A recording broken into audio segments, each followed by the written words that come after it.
Subhanallah. Bismillahirrahmanirrahim. Allahumma salli ala sayyidina Muhammadin salatan wa tukrimuni bi nuril fahmi wa tudihu lima ashkala hatta yufhama annaka anta ta'lamu wa la a'lamu innaka anta 'allamul ghuyub. Allahumma salli wa sallim wa barik ala maulana Muhammadin wa alihi nur al-mudhibi lin nisyan bi nurihi fi kulli lamhati wa nafsin adama wasi'ahu ilmullah.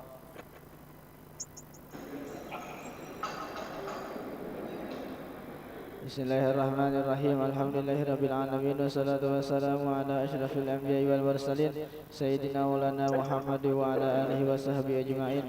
Radhiyallahu ankum wa an walidina wa an masyayikhina wa anil muslimin ajma'in. Faqala al-mu'allif rahimahullahu ta'ala wa nafa'ana bihi wa bi ulumihi wa bi ulumikum wa bi ulumina jami'an fid dharain amin ila anqal.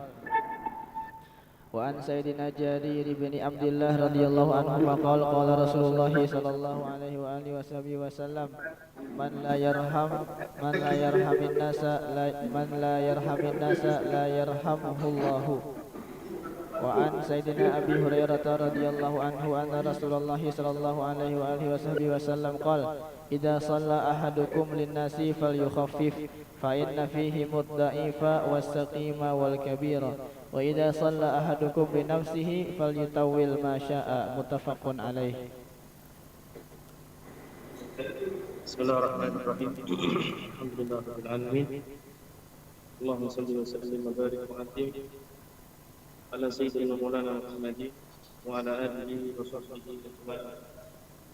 Radhiyallahu anhum wa an walidina wa an masyayikhina wa an muslimin ajma'in. Faqala al-mu'allif rahimahullah ta'ala wa nafa'ana bihi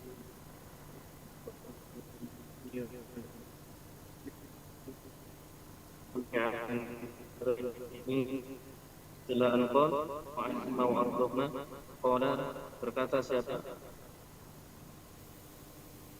Siti Jarir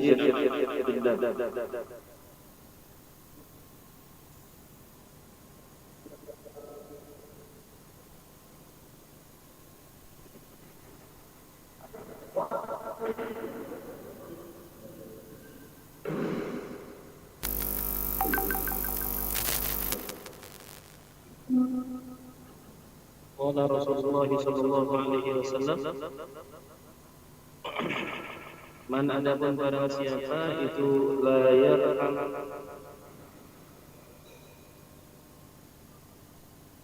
itu tidak merahmati siapa, tidak punya belas kasih siapa an-nasa pada manusia, la yarham maka tidak akan merahmati atau tidak akan mengasihi kepada man siapa Allah.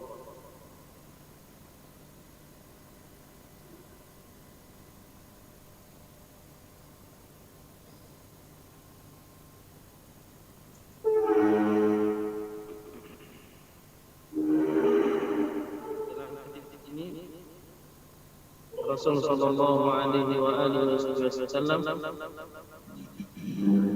beliau ingin menegaskan bahwasanya barang siapa yang tidak ada belas kasih di hatinya kepada seluruh manusia, an-nas. Di sini an-nas. Rasulullah bukan tidak mengatakan man la yarham al-muslimin, tidak, tapi man la yarham an-nasa, ya, la yarhamhullah, ya, la yarhamhullah. Barang siapa yang tidak memiliki sifat kasih sayang kepada seluruh manusia, barang siapa yang tidak memiliki sifat kasih sayang kepada seluruh manusia, maka Allah tidak akan merahmatinya. Maka Allah tidak akan merahmatinya. Maka Allah tidak akan merahmatinya. Artinya apa? Kita sebagai seorang manusia, ketika ingin mudah mendapatkan rahmat Allah itu, maka sebarkan rahmat, tanamkan kasih sayang yang tinggi di hati kita. Tanamkan kasih sayang tinggi di hati kita. Kepada siapa? Kepada seluruh manusia. Ya, kepada seluruh manusia. Siapapun mereka, mau dia itu muslim, ya, mau dia itu non muslim. Tapi ingat ya, di sini bukan mahabbah, di sini hanya rahmat. kita kasih sayang kepada, kita bersifat rahmah kepada non muslim, bukan berarti kita berkasih kasihan, bukan. Tapi kita ini jangan kita memerangi mereka kecuali memang ada hak. Kita merangi mereka, ya, jangan merangi mereka, jangan mengganggu mereka kecuali kalau mereka mengganggu kita dan lain sebagainya.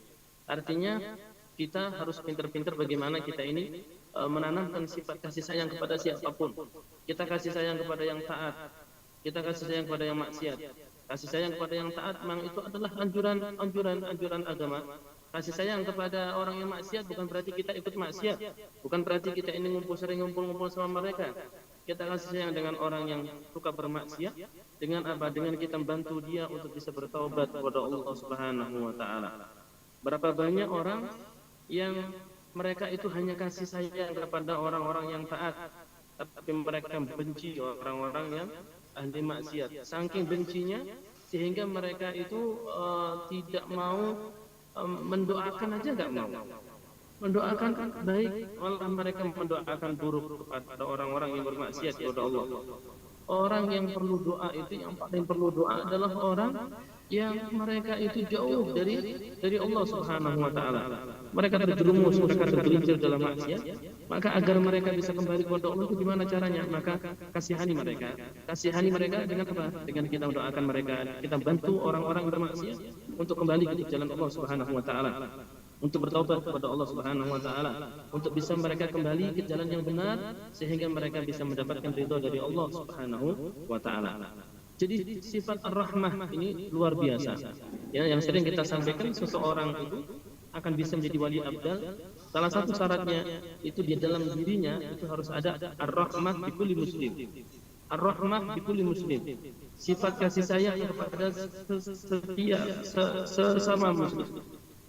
Sifat kasih sayang kepada setiap muslim, tiap muslim, mau yang taat, mau yang enggak taat, mau yang teman, mau yang lawan, mau kawan maupun lawan, mau dia itu kecil atau tua, dewasa atau anak-anak, pokok kita kasih sayang. Jadi ar-rahmah bi kulli muslim. Ar-rahmah bi kulli muslim, benar-benar kasih sayang kepada setiap muslim, kasih sayang kepada setiap muslim. Nah, ini yang harus kita tanamkan, bagaimana kita menanamkan sifat rahmah kepada setiap muslim. Sifat rahmah kepada setiap muslim. Karena bagaimanapun ketika kita bisa bersikap kasih sayang kepada mereka, maka ini adalah salah satu sunnah yang dianjurkan oleh Rasulullah SAW. Bagaimana kita belajar Rasulullah itu kasih sayang kepada siapapun, ya, belas kasih kepada siapapun, belas kasih bahkan kepada seorang kafir pun beliau adalah orang yang benar-benar kasih sayang, belas kasih kepada mereka. Maka di sini dikatakan barang siapa yang tidak berkasih sayang, tidak ada belas kasih kepada manusia, maka Allah pun tidak akan mengasihinya. Allah tidak akan merahmatinya. Allah dia akan jauh dari rahmat Allah Subhanahu wa taala. Maka dari itu perhatikan, man la yarhamin nasa la yarhamullah. Barang siapa yang tidak merahmati manusia, tidak merahmati orang banyak, tidak merahmati orang-orang, maka Allah pun tidak akan merahmatinya. Maka dari itu ini sesuatu yang harus kita perhatikan. Kita di pondok, kalian di pondok, jangan ada benci.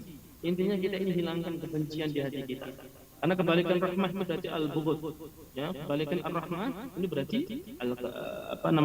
kebencian. Kebalikan belas kasih berarti benci. Jangan kita ada benci sama siapapun, kecuali sama musuh Allah yang jelas, itu setan. Ya kan? Selagi itu manusia, selagi itu siapapun mereka berbuat salah, usahakan jangan kita ada benci sama siapapun.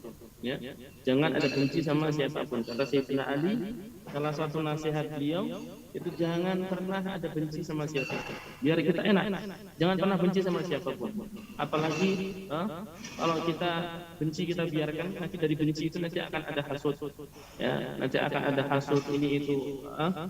Kemudian dengan benci itu nanti akhirnya kita ini nggak itu bahagia. Orang itu kalau benci dia nggak bisa melihat orang yang dibenci itu bahagia. Padahal seharusnya ketika kita melihat ada saudara kita bahagia, kita turut berbahagia. Ketika kita melihat saudara kita itu kok kena musibah, kita ikut merasakan apa yang dirasakan oleh saudara kita. Kan seharusnya gitu.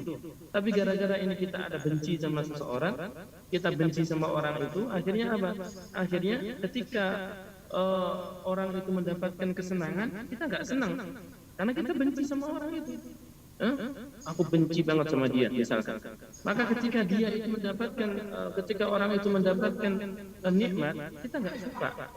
Ketika orang itu mendapatkan musibah, kita senang. Nah ini kan bukan sifat, bukan akhlak seorang muslim. Apalagi kita ini ingin kita dekat sama Allah. Gimana bisa dekat sama Allah kalau kita melihat ada hamba Allah yang bahagia, kita nggak senang?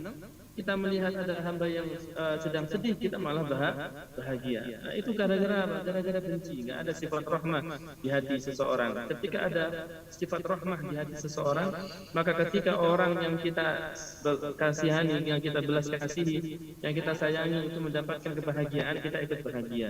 Dan ketika mereka itu mendapatkan kesedihan, kita ikut sedih. Dan inilah akhlak seorang mukmin sejati. Sempurna iman seseorang ketika dia itu bisa merasakan kebahagiaan ketika melihat orang lain bahagia, dan bisa merasakan kesedihan ketika melihat orang lain sedih. Jadi jangan sampai ada istilah aku benci banget sama dia, aku nggak suka sama dia. Itu bukan akhlak. Itu bukan akhlak, bukan akhlak. Jangan ada istilah seperti itu. Ya, sedolim apapun orang kepada kita, maka jangan sampai kita benci hanya dengan kelakuannya. Kita benci dengan kemaksiatannya, tapi kita nggak pernah benci dengan orangnya. Maka perhatikan itu ya, ada akhlak. Ya, wa an sayyidina Abu Hurairah radhiyallahu anhu anna Rasulullah sallallahu alaihi wasallam qala idza shalla ahadukum, na'am, idza shalla ahadukum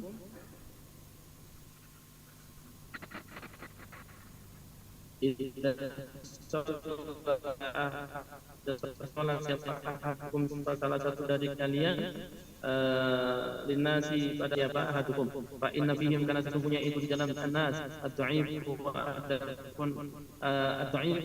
terdapat orang yang lemah, wasaqim dan orang yang sakit, wal kabir dan orang yang sudah tua, wa idza shalla ahadukum, wa idza sholat, dan bila sholat siapa ahadukum, siapa salah satu dari kalian, fal yutawil, maka hendak memperpanjang siapa ahadukum ma pada sholat sa'a yang mengendaki siapa man, muttafaqun alaih, siapa ahad, muttafaqun alaih. Wa fi riwayah wadat hajati, dan di situ ada orang yang memiliki hajat. Jadi dikatakan oleh Rasulullah, apabila kalian itu sholat bersama orang banyak, maka hendaknya diringankan. Kalau jadi imam ya, kalau jadi imam sholat dengan orang banyak, ringankan sholatnya. Artinya jangan panjang-panjang suratnya. Kenapa? Karena di situ itu terdapat orang yang lemah. Makmum kita ini kan banyak, ada yang kuat, ada yang lemah. Kasihan yang lemah kalau kelamaan. Kemudian di situ as-saqim, di situ ada orang sakit. Ya, kasihan kalau orang sakit terus menahan berdiri lama, kan kasihan. Kemudian di sisi orang yang sangat tua renta, kan kasihan kalau sampai kita ini bacanya terlalu lama, akhirnya orang tua itu merasa capek, merasa lelah, yang bahkan mungkin gerak itu nanti kok sudah sholat bersama kita karena kelamaan sholatnya. Nah di sini bagaimana Rasulullah SAW Islam ini nggak mau memberatkan kepada penganutnya, nggak memberatkan, benar-benar jadi benar-benar menjaga gitu. Jangan sampai ngerasa capek gitu, diberatkan dengan keadaan yang maka diperhatikan bagaimana Rasulullah SAW menasihati kepada kita, kalau kalian sholat dengan orang banyak, maka hendaknya diringankan, artinya cepat-cepat. Nah, cepat-cepat, suratnya jangan terlalu panjang, ayat yang dibaca jangan terlalu panjang, karena di situ ada orang yang lemah, di situ ada orang sakit, di situ ada orang yang sudah sepuh, orang yang sudah tua. Ya, jadi jangan sampai gara-gara imam kita ini terlalu lama, akhirnya orang cedera sholat sama kita. Jangan. Ya, jadi imam itu juga yang ngerti lah, ngerti keadaan makmum kayak apa, ngerti keadaan makmum kayak apa itu ngerti, jangan sembarangan. Ingat-ingat yang jadi imam, yang suka jadi imam, yang mendapatkan jadwal jadi imam, intinya jadi imam itu jangan terlalu cepat, juga jangan terlalu lama. Masalah bacaan surat itu kalian lihat nanti di kitab Takiratus Sadidah itu ada itu. Zuhur baca apa, asar baca apa, maghrib baca apa, isya baca apa, ya subuh baca apa, itu ada itu. Nah, itu pas dah tuh, nggak terlalu panjang, nggak terlalu pendek. Ya. Nah kemudian kalau jadi imam itu juga jangan terlalu cepat, jangan terlalu cepat. Ya misalkan kita di rakaat pertama, kita kan sunah-sunah kita lakukan. Allahu Akbar, kita baca kabiro. Baca kabiro, jangan langsung Fatihah, ente baca kabiro. Ya, baca kabiro. Setelah kabiro baca ta'awud, a'udzubillahi minasyaitonir rajim. Ente setelah itu baca bismillahirrahmanirrahim. Ente baca Fatihah yang jelas, ya, yang jelas, yang benar bacaannya. Kemudian setelah itu baca surat pendek. Ya, kemudian ketika rukuk juga jangan rukuk itu terlalu cepat. Ya, subhana rabbiyal azimi wa bihamdi, subhana rabbiyal azimi wa bihamdi, subhana rabbiyal azimi wa bihamdi. Baca 3 kali, jangan hanya sekali. Ini ada sebagian dari kalian kalau jadi imam tuh buru-buru kayak orang kayak maling dikejar polisi. Ya, cepat banget sholat. Ngapain ini? Ya, jangan cepat-cepat. Pokok baca subhana rabbiyal azimi wa bihamdi, subhana rabbiyal azimi wa bihamdi, subhana rabbiyal azimi wa bihamdi. Kemudian nanti baca apa? Pokok jangan terlalu cepat-cepat. Baca aja, ini baca sampai selesai, baru ente dari berdiri ke rukuk, dari rukuk ke i'tidal, dari i'tidal ke sujud dan seterusnya. Ya, jadi diperhatikan. Kalau sholat sama orang itu hendaknya jangan dipanjang-panjangkan, karena di situ kasihan kalau ada orang yang sedang sakit, orang yang lemah, orang yang tua, kasihan kalau seperti itu. Nah, kalau sholat sendiri kebalikannya. Kalau sholat sendiri ya udah terserah ente. Tahajud malam-malam disarankan kalian Quran setengah juz kah atau seperempat juz setiap malam, ya, atau setengah juz. Sholat tahajud hanya 2 rakaat. Ini baca kalau setengah juz berarti 5 lembar. Nanti rakaat pertama di 2 rakaat pertama baca 2 lembar misalkan. Setelahnya baca atau 3 lembar, nanti 2 rakaat kedua baca 2 lembar, jadi totalnya 5 lembar. Dapat setengah juz. Setiap malam dapat setengah juz. Itu waktu tahajudnya lama, ya kan? Itu menikmati sholat tahajud inti. Jadi benar-benar enak gitu loh.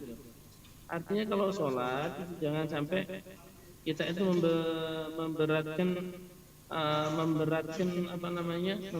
ke makmum, ya. Makmum jangan merasa terbebani dengan kita sholat kita, ya. Kalau sholat sama orang perpendek, baca doa juga sama, ya. Baca doa, ya lihatlah. Ini ya Allah, kayak sholat zuhur, kalian jadi imam sholat zuhur, ada anak-anak MI, gak usah panjang-panjang doanya itu. Itu mereka udah kepikiran rumah, mereka udah kepikiran makan siang, mereka udah kepikiran mau pulang gitu, ya.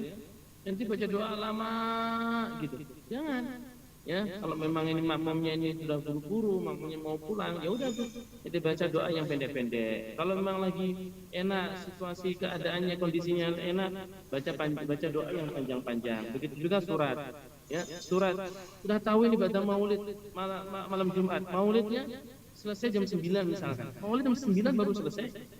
Ya, kemudian langsung iqamah sholat isya, ente baca panjang ayatnya, jangan, ya, jangan. Pinter-pinter jadi imam tuh harus ngerti. Wallah habis sholat sama Abu ya tadi malam baca maulid, ya, di Rusaifah di tempat Abu ya, Abu ya benar-benar tahu keadaan sikon gitu, ya. Memang seperti itu. Jadi jangan sampai ini waktu sudah malam, ya, udah baca maulid daripada maghrib, anak-anak ngumpul sampai jam 9. Selesai langsung iqamah, ini dibaca surat panjang, jangan. Udah cukup baca yang pendek-pendek. Apakah dibaca rakaat pertama, rakaat kedua baca apa, ada, ya, seperti itu. Kenapa? Karena di antara orang yang sholat itu mereka ada yang ada yang lemah, mereka ada yang sakit, mereka ada yang tua, ya. Tapi kalau di pondok ini ya kurang lebih lah sama dengan di masyarakat. Kalau di masyarakat kita lebih harus perhatian lagi, ya, kita harus lebih perhatian lagi. Intinya dari hadis ini kita wajib tahu bagaimana kita bisa menjadi imam yang baik itu gimana, kita menjadi imam yang pas itu gimana, kita menjadi imam yang tepat itu gimana. Jangan sembarangan. Nah, ya. Kalau sholat sendiri, nah itu lamakan. Kalau sholat sendiri lamakan. Rasulullah sholat sendiri lama, saya bengkak kakinya. Itu kalau mau baca misalkan tahajud 4 rakaat. Rakaat pertama yang dibaca juz pertama, juz awal. Rakaat kedua yang dibaca juz tani, misalkan 1 rakaat 1 juz, 2 rakaat berarti 2 juz. 4 rakaat tahajud berarti 4 juz. Silahkan, itu terserah urusan inti. Kalau inti sendirian. Tapi kalau kita sholat bareng-bareng sama jamaah, maka jangan seperti itu, karena itu nanti akan membuat mereka itu nggak khusyuk, minimal membuat mereka nggak enak, ya. Nah, itu diperhatikan. Paham? Waktu riwayat wadal hajati, dan di situ ada orang yang ada memiliki hajat, orang yang ada hajatnya, orang yang ada hajat. Jadi kan di atas tadi cuma dikatakan fa'in tafhim at-ta'ifa, jadi isimnya ini fa inna fihim ad-dha'ifa wa saqima wal kabira, itu fi riwayah ada tambahan wadal hajati. Wallahu a'lam.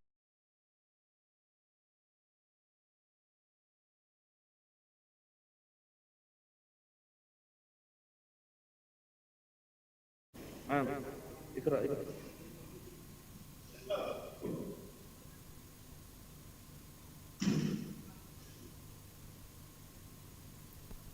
Bismillahirrahmanirrahim. Alhamdulillahirabbil alamin. Wassalatu wassalamu ala asyrofil anbiya'i wal mursalin sayyidina Maulana Muhammadin wa sahbihi ajma'in. Radhiyallahu ankum wa an walidina wa an masyayikhina wa an muslimin ajma'in. فقال المؤلف رحمه الله تعالى نفعنا به وبعلمه وبعلمكم وبعلمنا جميعا في الدارين آمين الأنقاذ. تنبيه.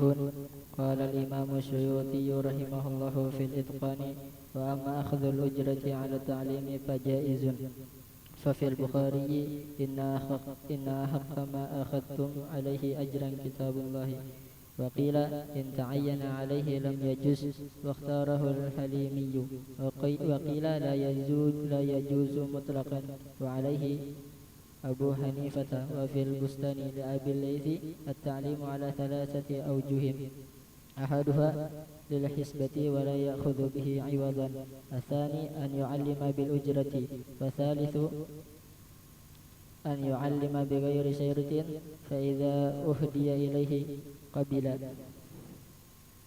فالأول مأجور وعليه عمل الأنبياء، والثاني مختلف فيه والأرجح الجواز، والثالث يجوز إجماعا لأن النبي صلى الله عليه وسلم كان معلما للخلق وكان يقبل الهدية. انتهى.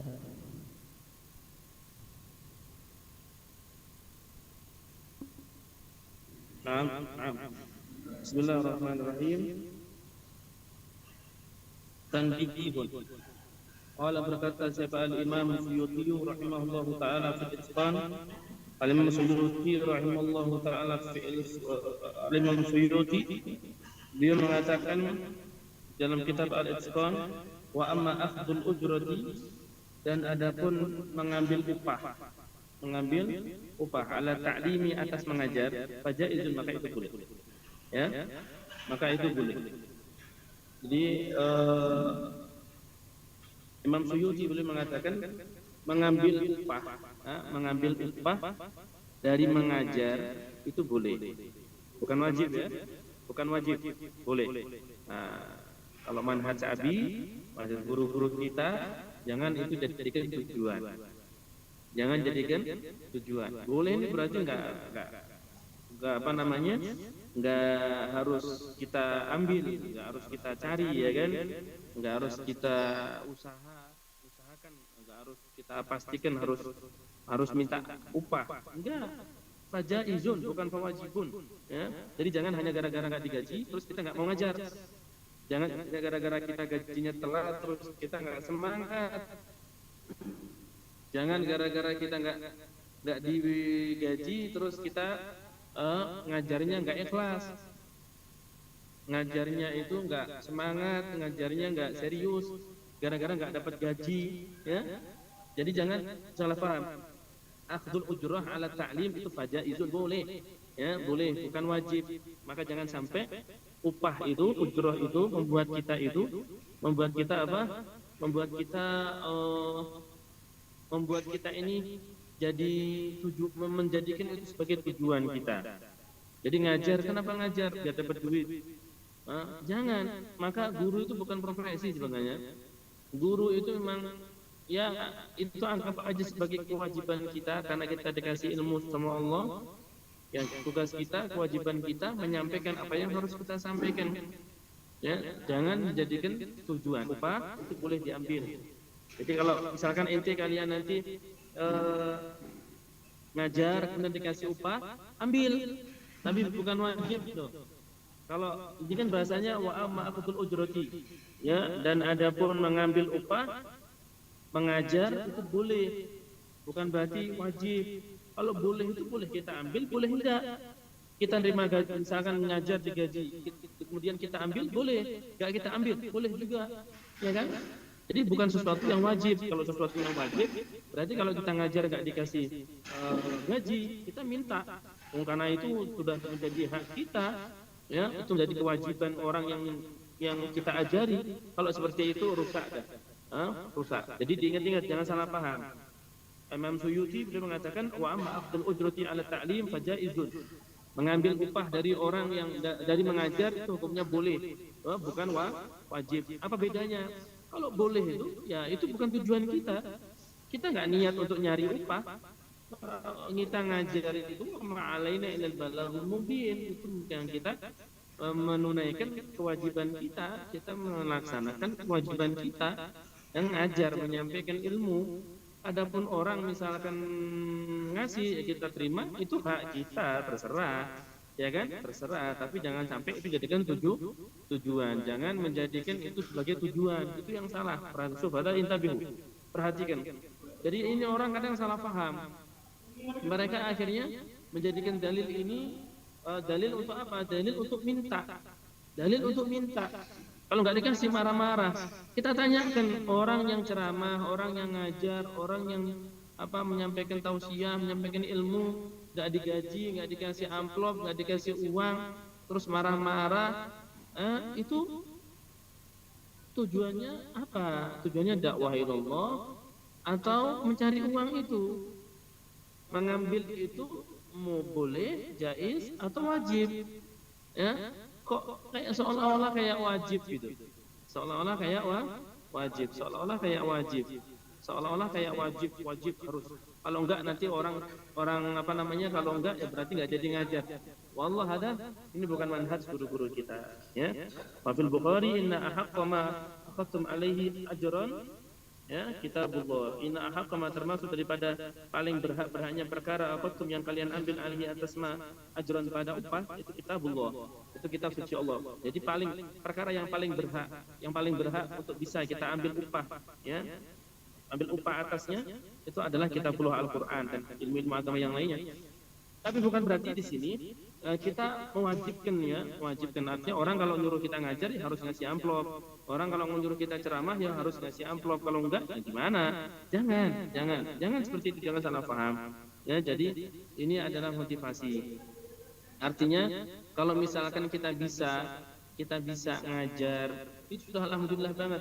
Kalau misalkan ada orang ngasih, boleh kita terima, boleh silahkan diterima, dan kita nggak melanggar syariat, kita nggak melanggar etika sebagai seorang mubalik, etika sebagai seorang yang mengajarkan ilmu. Jadi jangan salah paham. Tapi beberapa kali dengar orang-orang yang kalau diundang ceramah mereka minta amplop, bahkan menentukan sekian, kalau nggak dikasih nanti marah-marah.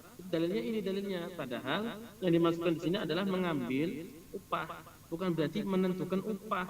Menentukan harus sekian, kalau nggak dikasih marah-marah.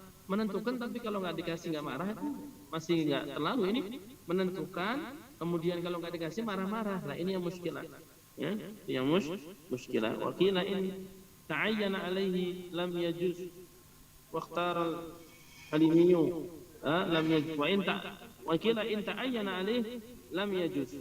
Ya, kalau misalkan in ta'ayyana alaihi lam yajuz,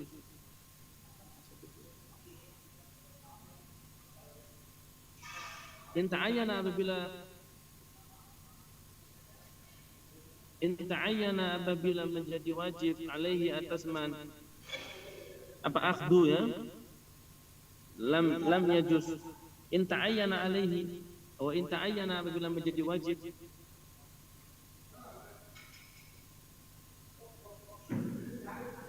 in ta'ayyana lam yajuz. Kalau itu menjadi wajib maka nggak boleh. Artinya mengambil upah itu kalau memang itu menjadi wajib harus apa namanya diwajibkan gitu, nggak boleh kayak gitu. Wakil la yajuzu mutlaqan, ada yang mengatakan nggak apa namanya secara nggak boleh secara mutlak.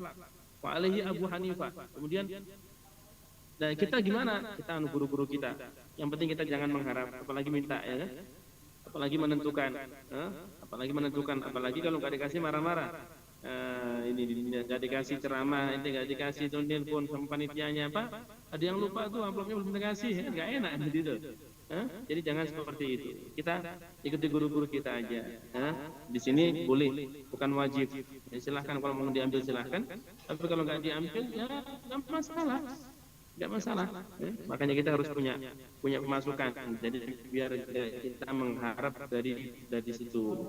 Insyaallah.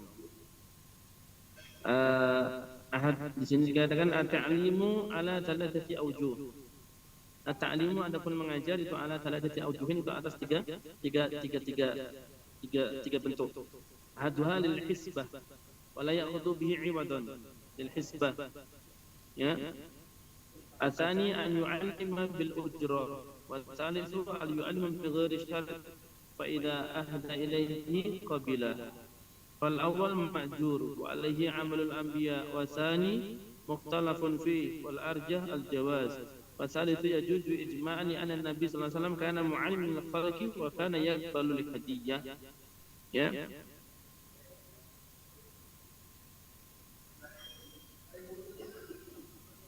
Sini ada.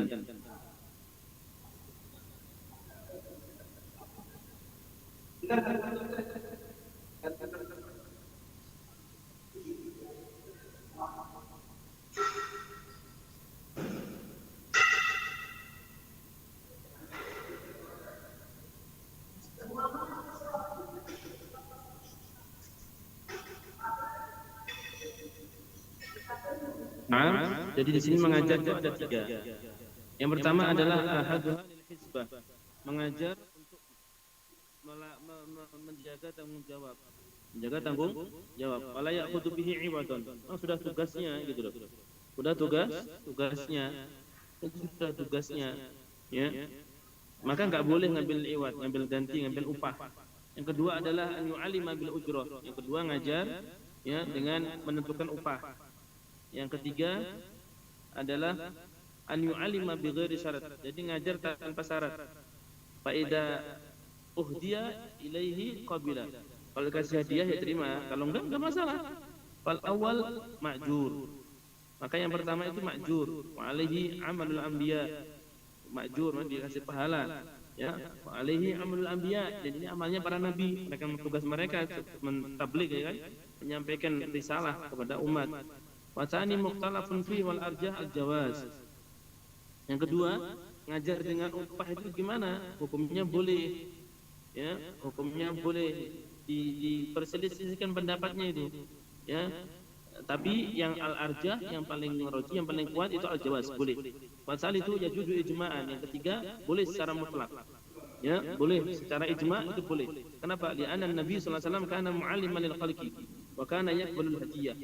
Ya, jadi Nabi itu ngajar.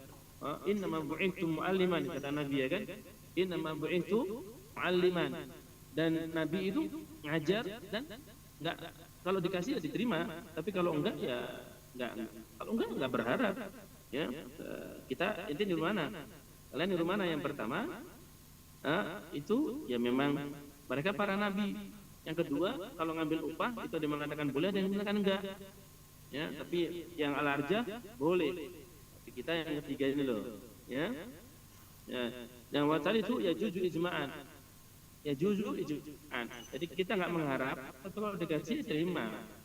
Ya, enggak mengharap, kalau dikasih terima. Tapi kita enggak mengharap sama sekali. Dikasih enggak dikasih, wallah terserah, ya kan? Nah. fayaju tanbih ayahilul lil alimin wallahu a'lam bisawab.